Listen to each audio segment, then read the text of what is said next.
when I die, please throw me in the compost pile. I remember the first time that I heard Joel Salatin say that. I don't know if you guys are familiar with Joel Salatin, but he is considered America's most famous farmer. He's a fascinating guy. I highly recommend that you look into him. But yeah, I remember watching an interview with him, and he says, when he passes away, that he wants his family to throw him into the compost pile rather than bury him in a box or cremate him or anything like that. And at first, I just thought it was kind of funny, but the more I thought about it, the more I realized what a profound statement it actually was, what he was saying. I'm hanging out here at my worm farm, obviously, and I have a lot of different interests, and over the years, I've learned from a lot of different people, and a couple of the guys that have really influenced me in the last couple of years.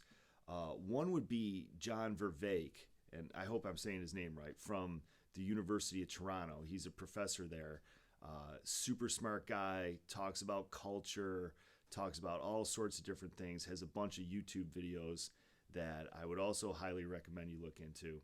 And another guy that has influenced me a lot is John David Ebert. And John is a professor of sorts. I don't think he's attached to any particular university, but he has a ton of YouTube videos where he kind of recapitulates philosophy, different philosophers, and he has certainly made some contributions of his own. And in studying those two guys, let's start with John David Ebert. So one of the things that John talks about is how all of culture is sort of a reaction to death, and sort of like the overwhelming anxiety that we all feel about the fact that we're all going to die, and our friends and family are all going to pass away at some point. That the anxiety that those thoughts create is actually what drives our culture and our religious institutions.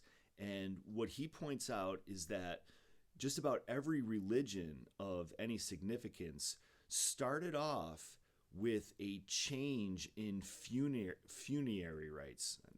It's kind of a tough word to say, but the way that we have funerals is what it comes down to.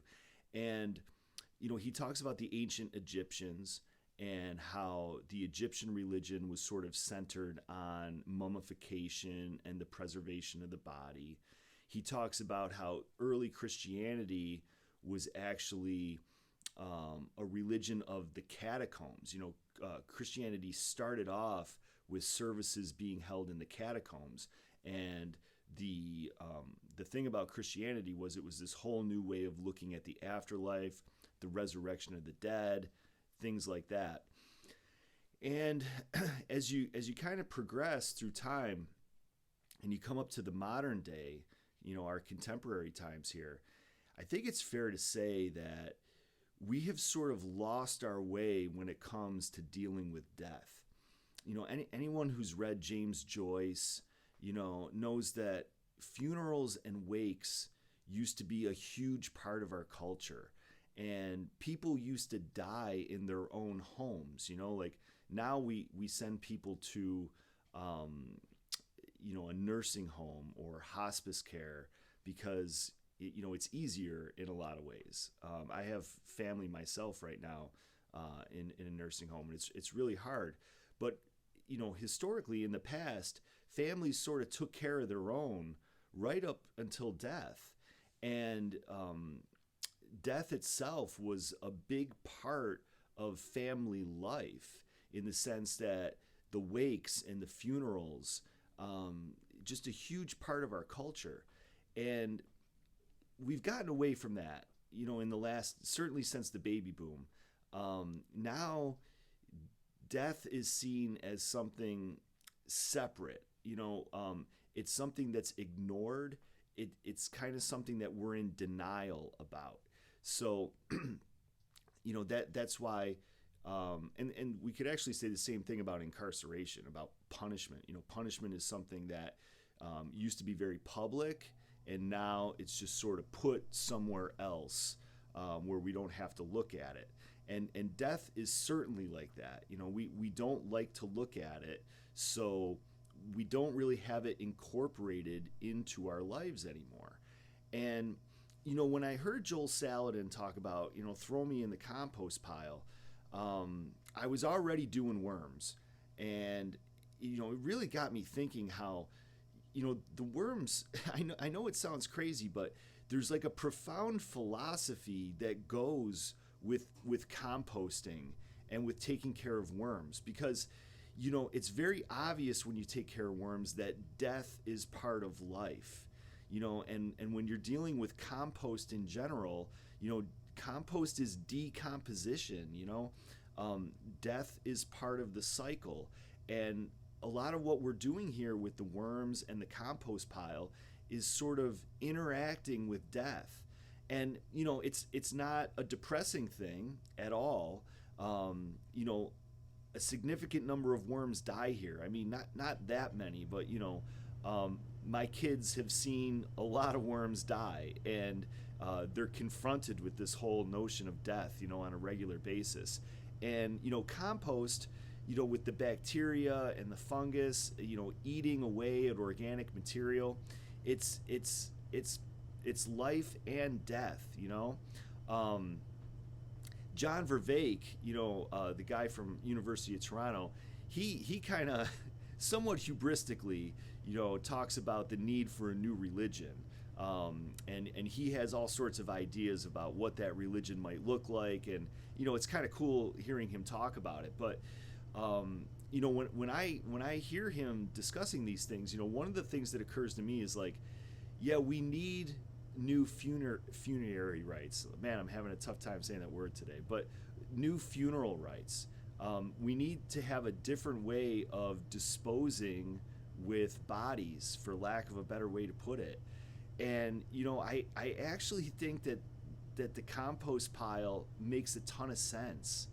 I think it's rather beautiful, and I think that the notion of being reintegrated into the earth, to have bacteria break down the body and reincorporate it into usable material, man, I think that that's really cool. And one of the things that I love about working with the worms and working with compost is just dealing with this stuff on a regular basis, having it be part of life, having it be part of my kids' lives, And so I think that, I know this is kind of off the beaten path, like the last video I was just talking about wood chips and how to use them from a business perspective, but one of the reasons that I'm doing worms is that it's not just a business to me. It's actually like a whole way of life.